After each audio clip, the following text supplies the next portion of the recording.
If all the men in the world disappeared, what would women do? The police are women. The leader is a woman. Even the babies born are all girls. 8 years ago, a strange disease killed all the men and only the women survived. So they set up a country of daughters. All the people enjoy the highest welfare benefits and even have menstrual leave. On this day in a general meeting, the leader excitedly led everyone to shout slogans, and all the people were infected by the leader's emotion, except for a girl named Nancy, whose eyes were full of resentment. And she seemed to know some secrets of this daughter country, but obviously, she was too impulsive.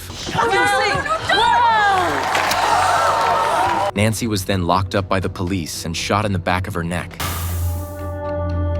The gun wasn't fatal, though. What was shot wasn't a bullet, but a ball of happiness. It would make the person who was shot delirious and demented. Perhaps in their eyes, it's the fools who are the happiest. But Nancy retained a shred of her sanity. She opened her locker and looked at the scalpel inside, and touched the back of her neck again. Late at night, Nancy's sister returned home, but there was no sign of Nancy, and only a blood-stained bath towel was left in the restroom. She and her best friend hurriedly prepared to drive to look for Nancy, and just at that moment, they seemed to have hit someone.